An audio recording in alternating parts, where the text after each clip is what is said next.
Assalamualaikum warahmatullahi wabarakatuh. Perkenalkan, nama saya Chandra Budiman. Saya dari Universitas Esa Unggul, Fakultas Ilmu Kesehatan, Program Studi Bioteknologi. Saya akan menjelaskan tentang ekspresi gen. Ekspresi gen adalah rangkaian proses penggunaan informasi dari suatu gen untuk sintesis produk gen fungsional.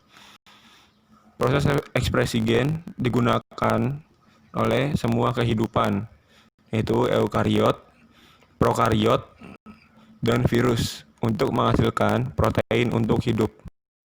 Transkripsi.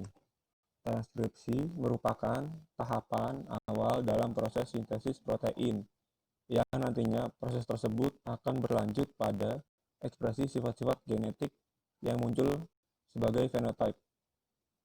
Transkripsi merupakan proses sintesis molekul RNA pada DNA template. Proses ini terjadi pada inti sel atau nukleus pada organisme eukariot, sedangkan pada organisme prokariotik berada di sitoplasma karena tidak memiliki inti sel, tepatnya pada kromosom. Komponen yang digunakan dalam proses transkripsi adalah 1 DNA template atau cetakan, 2 enzim RNA polimerase, 1, 2, dan 3, ketiga faktor transkripsi umum dan khusus, yang terakhir promoter atau tata box. Tahapan proses transkripsi ada 3. Yang pertama inisiasi atau pengawalan.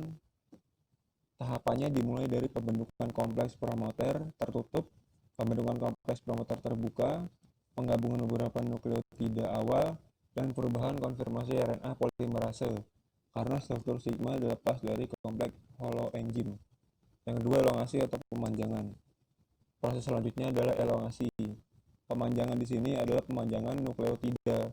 Setelah RNA polimerase menempel pada promoter, maka enzim tersebut akan terus bergerak sepanjang molekul DNA, mengurai dan meluruskan heliks. Dalam pemanjangan, nukleotida ditambahkan secara kovalen pada ujung 3 molekul RNA yang baru terbentuk.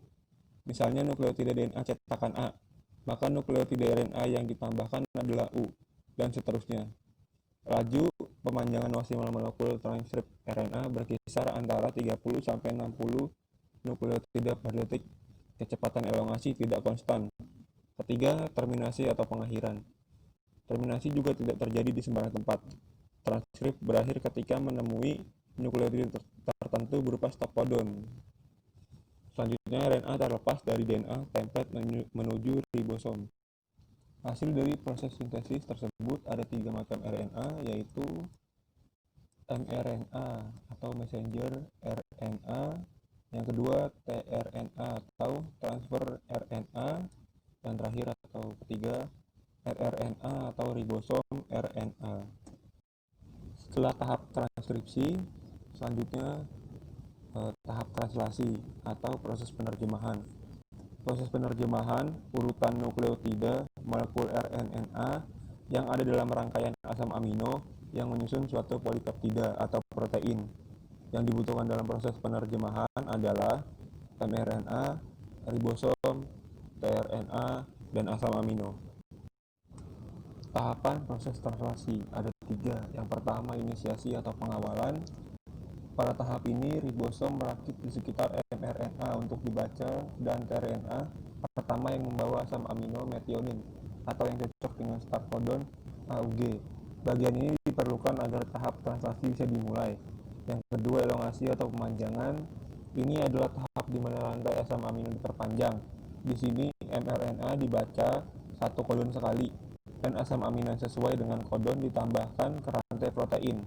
Selama elongasi, tRNA bergerak melewati situs A, T, dan E dari ribosom. Proses ini diulang terus-menerus saat codon baru dibaca dan asam amino baru ditambahkan ke rantai. Yang terakhir atau yang ketiga, terminasi atau pengakhiran. Ini adalah tahap di mana rantai polipeptida dilepaskan. Proses ini dimulai ketika stop codon UAG, UAA, dan UGA memasuki ribosom, membuat rantai polipeptida terpisah dari tRNA dan lepas keluar dari ribosom. Terima kasih sudah memperhatikan. Kurang lebihnya mohon maaf. Assalamualaikum warahmatullahi wabarakatuh.